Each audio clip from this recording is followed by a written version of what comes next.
नमस्ते। आज के इस विश्लेषण में हम एक ऐसी शख्सियत के बारे में बात करने जा रहे हैं जिनकी कहानी सच में दिल को छू लेने वाली है। एग्नेस गोंजा बोयाज्यू, एक आम सी लड़की जो आगे चलकर मदर टेरेसा के रूप में करुणा और सेवा का सबसे बड़ा ग्लोबल सिंबल बन गई। उनका ये सफर हमें बताता है कि निस्वार्थ सेवा में आखिर कितनी ताकत होती है। तो चलिए बिना किसी देरी के इस पूरी कहानी को करीब से समझते हैं। अब सबसे पहला सवाल यही उठता है कि आखिर एक बिल्कुल साधारण सी लड़की इतनी बड़ी ऐतिहासिक हस्ती बनी कैसे। देखिए, ये सिर्फ एक जीवन की कहानी नहीं है, बल्कि खुद को पूरी तरह से बदल लेने की एक ऐसी अमेजिंग जर्नी है जिसे आज हम डिकोड करेंगे। एक इंसान की छोटी सी कोशिश पूरी दुनिया को इंसानियत का नया मतलब कैसे सिखा सकती है, ये समझना सच में बहुत दिलचस्प है।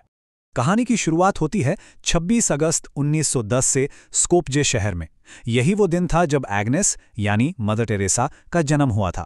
उनके परिवार ने उन्हें बचपन से ही प्यार और दया के संस्कार दिए थे, और देखा जाए तो ये छोटी सी बात उनके लिए एक बहुत बड़ी फाउंडेशन बन गई। वो कहते ना कि अच्छे बीज बचपन में ही बो दिए जाते हैं, बस उनके साथ भी कुछ ऐसा ही हुआ। अब अगर इस टाइमलाइन पर नजर डालें तो उनकी जिंदगी की रफ्तार सच में हैरान करने वाली लगती है। जरा सोचिए, महज 18 साल की उम्र में उन्होंने अपना घर छोड़ने का कितना बड़ा फैसला लिया। एक नन बनने का पक्का इरादा लेकर वो आइलैंड निकल गईं, और फिर वहां से उनका ये सफर उन्हें भारत ले आया। देखते देखते कुछ ही दशकों के अंदर उन्होंने इतिहास के पन्नों में हमेशा के लिए अपनी जगह बना ली। लेकिन इस सफर का सबसे बड़ा इमोशनल टर्निंग पॉइंट तब आया जब उनका सामना दो बिल्कुल अलग सच्चाइयों से हुआ। एक तरफ थी कोलकाता में एक टीचर के रूप में उनकी एकदम सेफ और शांत लाइफ, जहां वो आराम से बच्चों को पढ़ा रही थीं, और दूसरी तरफ स्कूल की चार दीवारी के बाहर की वो दुनिया जो बिल्कुल अलग और बहुत कड़वी थी।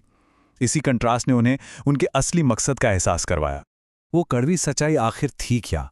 कोलकाता की सड़कों पर उस वक्त फैली हुई भयंकर गरीबी, भुखमरी और बीमारियां, इन हालातों ने उन्हें अंदर तक झकझोर कर रख दिया। सड़क पर तड़पते और बेसहारा लोगों को देखकर उन्हें यह क्लियर हो गया कि उनका असली काम सिर्फ एक सुरक्षित जगह बैठकर पढ़ाना नहीं हो सकता। उन लोगों को उनकी जरूरत सबसे ज्यादा थी, जिन्हें समाज ने बिल्कुल अकेला छोड़ दिया था। और इसी बेचैनी ने साल 1948 में एक बहुत बड़े फैसले को जन्म दिया। ये वो टर्निंग पॉइंट था जब उन्होंने उस सेफ स्कूल एनवायरनमेंट को हमेशा के लिए छोड़ दिया और अपना पूरा जीवन सड़कों पे बीमार और गरीब लोगों की सेवा में लगा दिया। अपनी आरामदायक जिंदगी को पीछे छोड़कर उन्होंने अपना वजूद उन लोगों के नाम कर दिया जिनके पास ना अपना कोई घर था, ना खाना और ना ही कोई उम्मीद। अपने इस मिशन को एक सॉलिड स्ट्रक्चर देने के लिए ठीक 2 साल बाद 1950 में उन्होंने मिशनरीज ऑफ चैरिटी की स्थापना की। देखिए, ये सिर्फ एक आम संस्था नहीं थी, ये समाज के सबसे कमजोर और गरीब लोगों की निस्वार्थ सेवा करने का एक बहुत बड़ा मोमेंट था। एक ऐसा मंच जहां से बेसहारा लोगों के आंसू पोंछने का एक ऑर्गेनाइज्ड तरीका शुरू किया जा रहा था। और इस मिशन के सेंटर में थे कौन? वो लोग जिनसे बाकी सब दूर भागते थे। बीमार, अनाथ और बिल्कुल असहाय लोग। ऐसे लोग जिन्हें छूने से भी समाज कतराता था।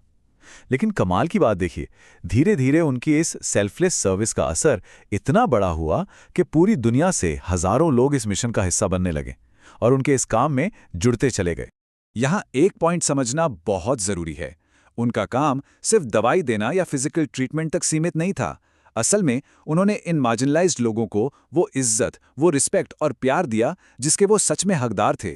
किसी लाचार इंसान के लिए एक स्नेह भरे स्पर्श की कीमत किसी भी दवाई से कहीं ज्यादा होती है। ये सिर्फ जिंदगियां बचाना नहीं था, बल्कि लोगों को उनकी खोई हुई डिग्निटी वापस लौटाना था। उनकी इन लगातार कोशिशों और निस्वार्थ काम की गूंज आखिर दुनिया के कानों तक पहुंची गई। साल 1979 ये वो ऐतिहासिक पल था जब उनके इन कामों को दुनिया के सबसे बड़े सम्मान नोबेल शांति पुरस्कार से नवाजा गया। ये सिर्फ एक व्यक्ति की जीत नहीं थी, ये इंसानियत, करुणा और सच्ची सेवा के उस जज्बे का सेलिब्रेशन था जिसे दुनिया भर ने सलाम किया। पर यहाँ भी उनका अंदाज बिल्कुल अलग था। उनके लिए ये प्राइज कोई पर्सनल अचीवमेंट नहीं था। अपने उसूलों पर कायम रहते हुए उन्होंने इस इतने बड़े इंटरनेशनल अवार्ड को भी पूरी तरह से गरीबों और ज़रूरतमंदों के नाम कर दिया। यहाँ तक कि उन्होंने इस अवार्ड सेरेमनी के जश्न में होने वाले खर्च को भी रुकवा दिया ताकि वो सारा पैसा भूखे लोगों को खाना खिलाने में इस्तेमाल हो सके। सोचिए क्या डेडिकेशन था। इतनी बड़ी ग्लोबल आइकॉन बनने के बावजूद उनकी अपनी लाइफ अगर देखी जाए तो सादगी के एकदम चरम सीमा पर थी। एक नीले किनारे वाली साधारण सी सफ़ेद साड़ी पहनना, बिना किसी मटीरियल डिज़ायर के रहना और अपना हर एक पल दूसरों के लिए जीना, बस यही उनकी पहचान थी। जब पूरी दुनिया उनकी तारीफ कर रही थी, तब भी वो ज़मीन पर बैठकर किसी बीमार के घाव साफ कर रही थी। 5 सितंबर 1997 को मदर टेरेसा का निधन हो गया। लेकिन सच कहूं तो क्या उनका मिशन वहां खत्म हो गया? बिल्कुल नहीं। आज भी उनका जीवन पूरी दुनिया में लाखों लोगों के लिए एक बहुत बड़ा इंस्पिरेशन है। बल्कि आज के इस तेज और थोड़े स्वार्थी दौर में तो उनकी ये लेगेसी और भी ज़्यादा रेलेवेंट और ज़रूरी हो गई है। अगर हम उनकी पूरी जिंदगी का निचोड़ निकालना चाहें तो वो उनके इस एक बहुत ही फेमस कोट में मिल जाता है, अगर आप 100 लोगों की मदद नहीं कर सकते तो कम से कम सिर्फ एक की मदद जरूर करें। ये थॉट अपने आप में इतना पावरफुल है। ये बताता है कि दुनिया बदलने के लिए किसी को बहुत बड़े रिसोर्सेज की नहीं, बस एक छोटे से कदम और एक अच्छे इरादे की जरूरत होती है।